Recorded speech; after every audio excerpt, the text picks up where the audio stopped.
Nature in close-up reveals an astonishing variety of colorful and appealing subjects. Through photography, we can enlarge and display the delicate beauty of the living world around us.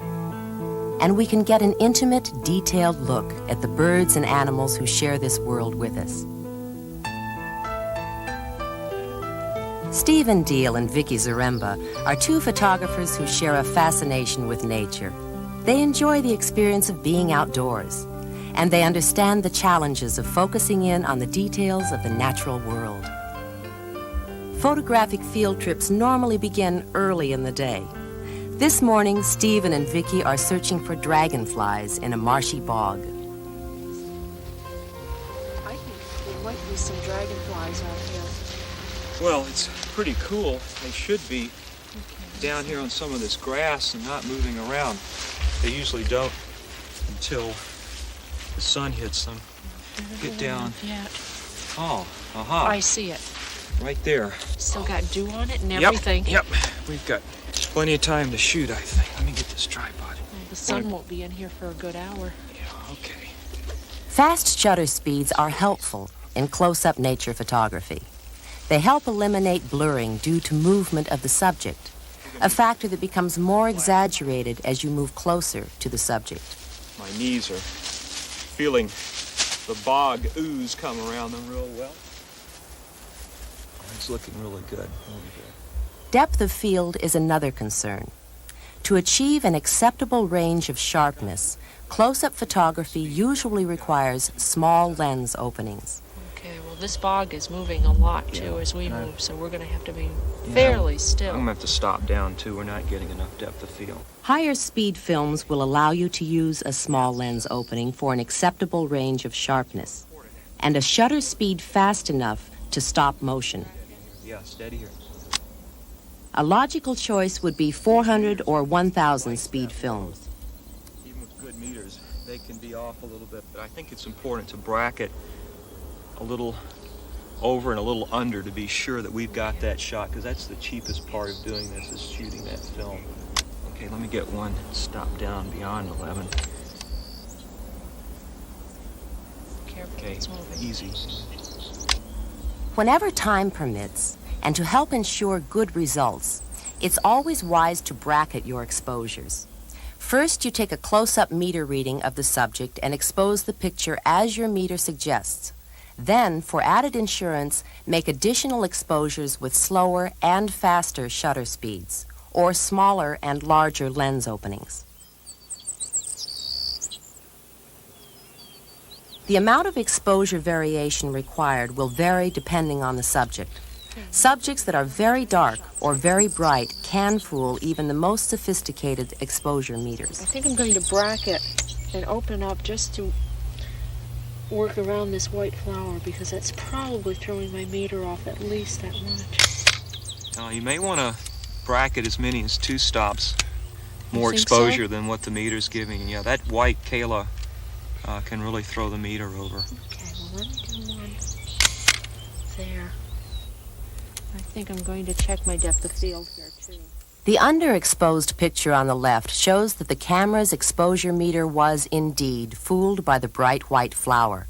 The one on the right, made with 2 stops more exposure, shows the fine detail of the Kayla. This is a really nice pond in here. It is. Quite a few things. Different days and different times of day bring changing weather and lighting conditions. Gear down for a second. They add another level of variety to nature. A constant challenge that complicates close-up work every day is wind. Flowers and leaves are often found on tall, thin stalks that sway with the slightest breeze. It is these flowers and leaves that attract the attention of photographers and of insects. Great. Let's set up on that one. Oh, we've got changing light, though, and the Well, wind is going to be a real problem here. And light we can deal All right, with. well, let's stake it and let's get a windscreen up over in here, all right? Okay, we've got Let's some get stuff it back out. here in Yeah. the camera bags. Okay.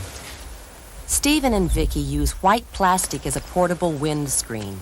Its white color also reflects light onto the subject. Can you hand me my camera and put the medium-sized extension tube on? Okay.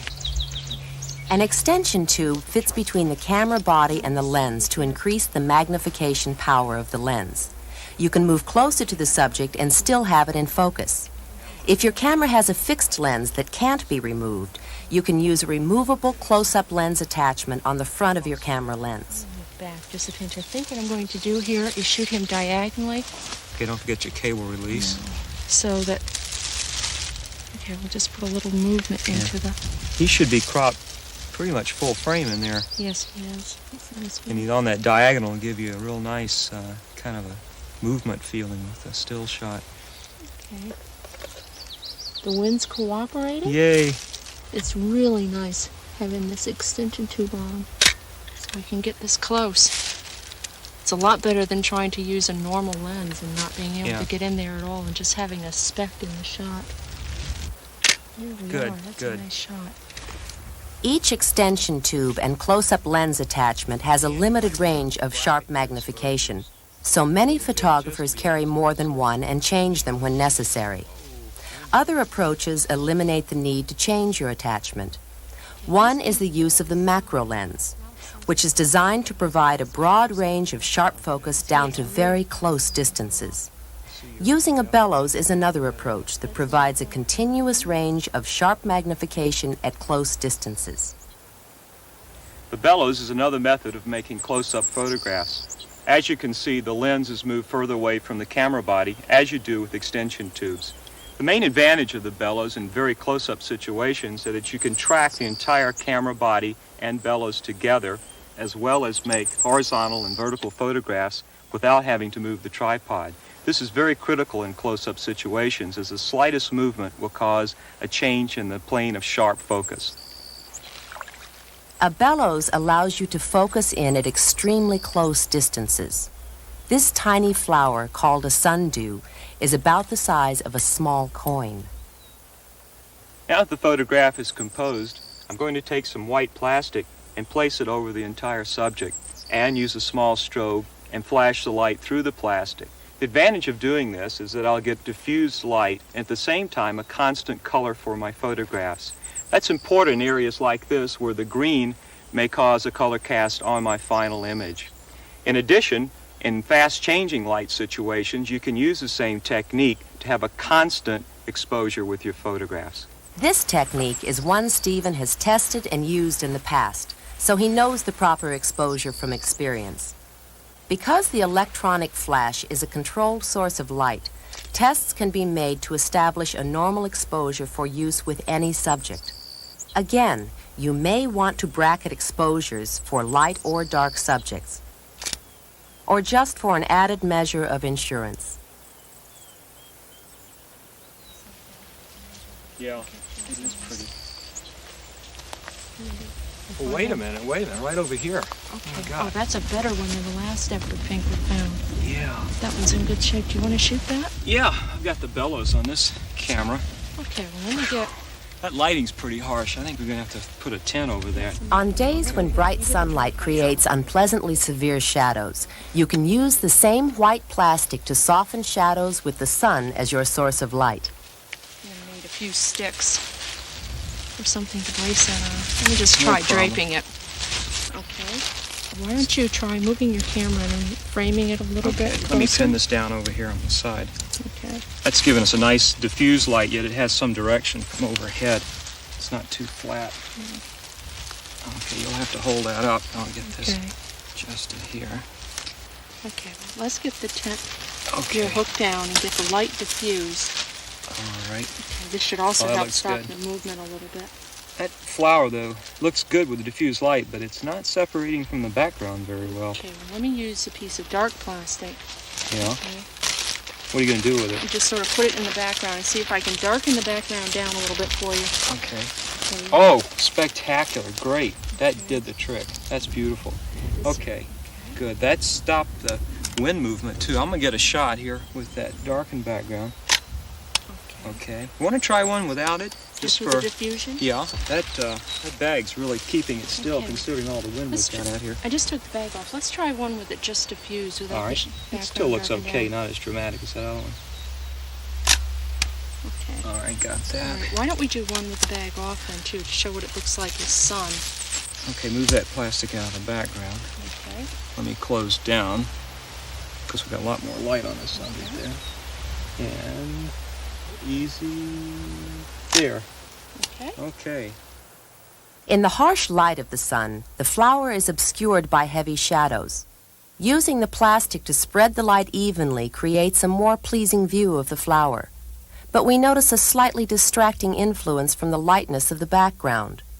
Darkening the background helps focus attention on the subject. Here we see the value of control. Planning is an important aspect of control. Before you venture out, make a list of things you'll need. You won't get far canoeing without a paddle, and it's difficult to get good pictures without anticipating the photo equipment you will need. Too much equipment can be a burden in the field, so plan to leave behind any unnecessary equipment. To carry your equipment, use a backpack or a durable camera bag made from waterproof material. And be sure to pack your camera, lenses, and film so they are protected from dirt and water. Stephen and Vicki plan their field trips months in advance. As they see future photographic possibilities, they make notes in their logbook. Here's a nice patch of bunchberries, Steve. Yeah. Okay. Why don't I just have you get out the guidebook, okay? I want to make a note that these are in here so that we can come back this spring and get them when they're flowering. That'll make a nice photograph. We could use a good photograph of them in flower. This is the easiest way to remember to do it, too. Okay. When do you think we ought to come back? Probably just about the end of May up here. Okay. All right. Hand me that and I'll pack her up and we can keep on going. Bunchberries will be flowering in this area a few months from now, and Stephen and Vicki will know where to find them. In addition to planning, another way to control your results is through the artful use of photographic techniques. Among them is selective focus, to help create a very dramatic mood. The purpose is to draw attention to the subject that's in sharp focus while the rest of the picture is unsharp. In this photograph, I'm going to use very shallow depth of field. I'm using f1.8, which is the largest lens opening on my camera, and focusing on the front aster and letting the rest of the flowers in the background go out of focus to create a very romantic type of image.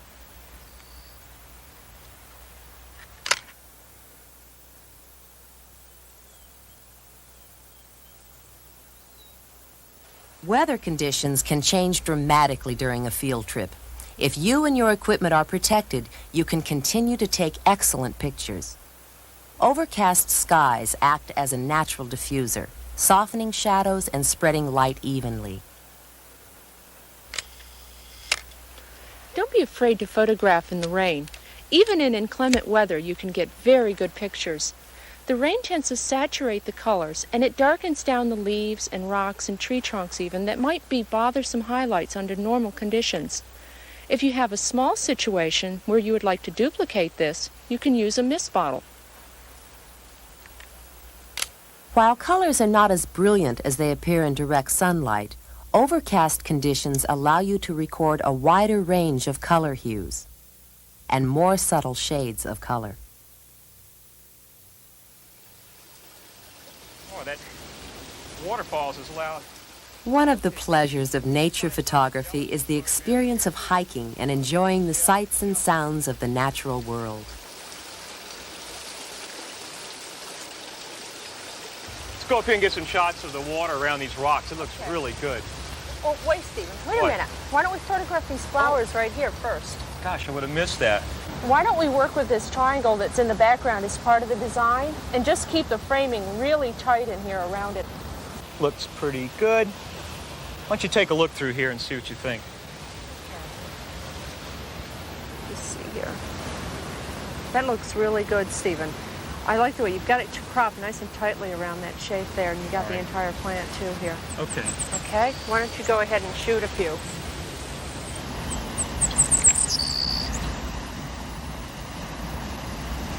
Why don't we maybe try missing the background down a little bit, just darkening it and making a little more contrast. All right, I'll go for that. Why don't you let me get over here and get the mist bottle out of the backpack and we'll try that out. Any container that sprays a fine mist of water can add a special touch to close-ups of flowers. Let's get a It's often sprayed directly on the flowers, adding drops of water that sparkle in the light. Here, it's sprayed on the rocks to darken the background behind the flowers. Darkening the background with water helps increase the contrast between it and the flowers. Note how much more visible the flowers are in this shot than in this one. There, I think we got some good shots of that flower. Okay, well, can we go further upstream still and see if we can get the water shots that I was going to get? Sure, sure. The color and detail that decorate nature are a source of unending surprises, and for photographers, unending inspiration. Great. Watch your step, though. You can still slip in this area.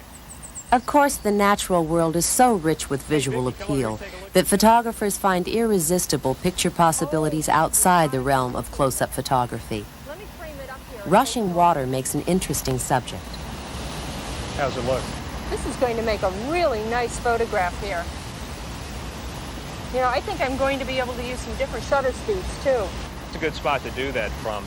Oh, with this 100-speed film, I can do anything from 2/50th of a second right down to half a second. Photographed at a fast shutter speed, 1/250th of a second, the flow of water is stopped. Here, a different mood. Photographed at a slow shutter speed of half a second, now we see a soft gossamer veil, spun by the magic of photography. Beyond the delightful details of close-ups, photography allows us to search out other subjects, to capture on film the unique grace, power, and beauty of creatures that live wild in the world of nature. Wildlife photographers begin their day while birds and animals are still at rest. It is early morning in the town of Moose, Wyoming, situated within the boundaries of Grand Teton National Park. The wildlife in this area includes deer, antelope, moose, and one of the world's largest herds of elk. Smaller mammals and countless species of birds are also found here.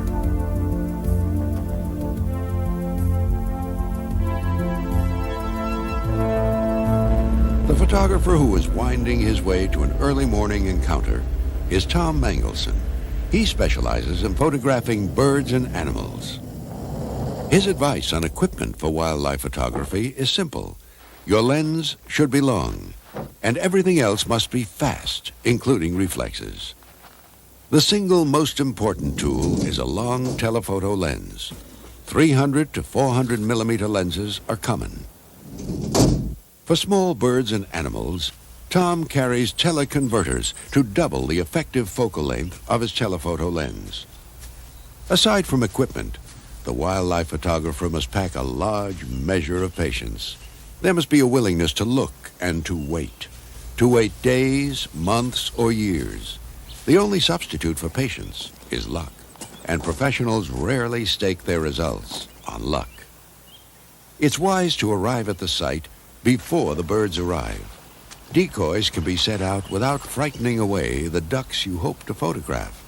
Any overflying ducks will be reassured of their safety when they see decoys contentedly enjoying the waters of the pond.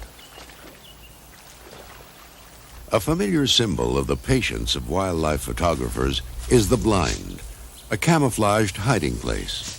Tom has built a duck blind near this pond, which is an occasional resting place for local water birds. Waterfowl are cautious, alert, and quick to take flight. A blind is the best way to get within picture-taking distance. The blind should be constructed of natural material that blends into the environment. Loose material that waves in the wind may frighten the subjects, so the blind must be well constructed and well secured. Many hours will be spent inside this blind, so it is designed to be reasonably large and comfortable. In addition to his decoys, Tom also uses a caller to attract ducks. His success in concealing his presence and in his photography depends on the location of the blind. Normally, blinds are placed downwind from the animal's position. Contrary to common wisdom, Tom has positioned this blind slightly upwind from the pond. The ducks he hopes to photograph normally fly into the wind. That means he'll have a front or side view of his subjects rather than a back view.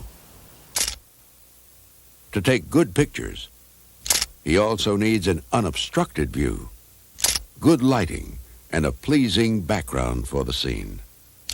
Simple, uncluttered backgrounds are ideal as a setting for birds and animals. Good contrast between the animal's coloring and the color of the background is also important. All of these factors help make the subject of the picture stand out clearly. Tom keeps a log of when and where he sees and photographs birds and animals. This helps reveal patterns in animal behavior, which improves his chances of success on future field trips. Wildlife photographers are often naturalists first and photographers second. They study animal habits and habitats. And to paraphrase the Postal Service motto, neither rain nor sleet nor snow shall keep them from getting their photographs. Most pictures of wildlife are taken from a distance. The telephoto lens that magnifies the photographer's view also magnifies some basic photographic challenges. Holding the camera steady is one of them.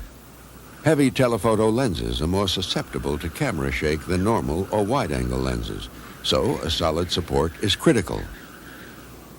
Focus is made more challenging because telephoto lenses have a narrower depth of field or narrower range of sharpness than other lenses.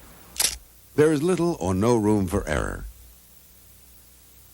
In addition, fast shutter speeds are necessary to avoid camera shake. Faster shutter speeds require larger lens openings, which further reduces the depth of field, so precise focusing is important.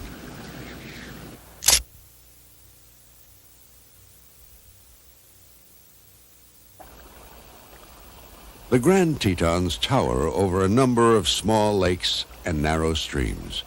They provide a sheltered place where birds and animals rest and refresh themselves. A canoe is more than a means of transportation for Tom. He has found that wildlife is less afraid of a figure in a canoe than a figure on land, so he uses the canoe as a tool to stalk his subjects. Wildlife can appear at any moment. To be prepared, Tom has mounted his camera and lens on a cut-off rifle stock with a specially designed trigger for fast, steady picture taking.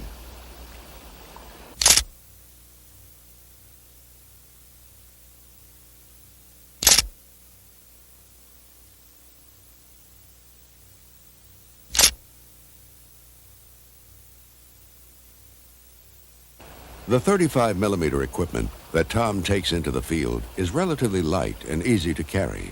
More important, it allows a wide choice of interchangeable lenses. He can choose the telephoto lens best suited to photography from a canoe. He can carry other lenses and additional equipment in his van. As with lenses, films can be interchanged for different conditions. For general-purpose wildlife photography under normal lighting conditions, a 200-speed film is a good choice. A fine-grain 100-speed film is excellent for recording the fine details that enhance the lifelike qualities in the feathers of birds and the fur of animals. On the other hand, the 400 or 1000-speed film can also be useful. Wildlife photographers often work in the dim light of early morning, late afternoon, and in shaded forest areas. In addition, telephoto lenses have limited maximum apertures. In other words, they don't allow the large lens openings that help in exposing dimly lit subjects. A fast 400 or 1000 speed film helps compensate for these conditions. Streams and rivers are a good place to stalk large mammals. Clothing should blend in with the surrounding area. Tan or khaki colors are good choices for the fall season. Green and black camouflage clothing would be preferred for summer stalking. Animals typically have a better sense of smell than humans. Experienced stalkers walk into the wind, so the wind carries their scent away behind them. rather than ahead as a warning. While animals normally have poor vision, their eyes are highly sensitive to motion, so you need to be ready to shoot fast. A motor drive is a useful tool. It automatically advances the film and allows a fast series of exposures.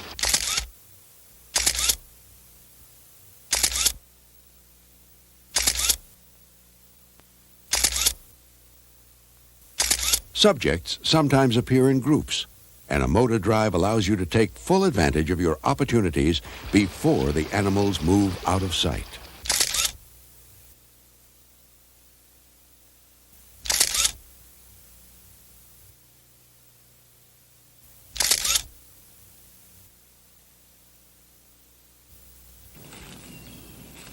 To capture wildlife on film, you need to be alert and prepared.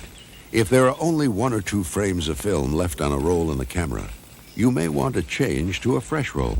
Then you'll be ready to take an uninterrupted series of pictures of your next subject. It's a good idea to keep the next roll of film in a pocket that's easy to reach. You can speed up the process of changing film by removing that next roll from its cardboard packaging. Focus should be preset to the most likely subject distance, which will normally be a setting at infinity. As Tom stalks his subjects, he also keeps his camera preset for a normal exposure. If an animal appears and is lit from behind, he can make a quick adjustment. Even with an automatic exposure meter built into the camera, presetting the exposure can save seconds that may be critical. National parks are an ideal location for wildlife photography. These scenic sanctuaries are alive with photographic opportunities. The parks play an important role in protecting the natural environment and its wildlife residents. Protecting the environment is a continuing, long-term endeavor. Enjoying the world of nature is something you can do today through photography. The varied subjects in nature offer opportunities to people with a wide range of interests and photographic skills, from experts to beginners. And the world of nature is not limited to the boundaries of national parks. It is everywhere, in local parks, in meadows and marshes, in a nearby woodlot or your own backyard. You will find flowers and birds, insects and animals to study and photograph in all these places. Here, and in the pictures you take, you will rediscover the rich variety and colorful beauty of life in the world of nature.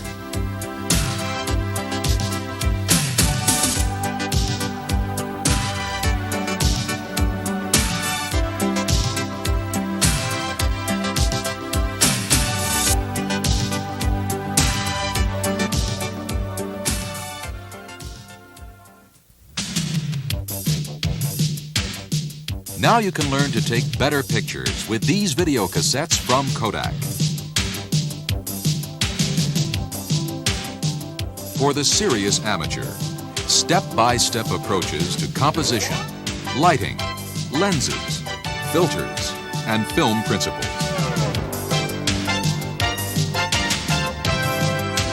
For more advanced photographers, on-location tips from professionals.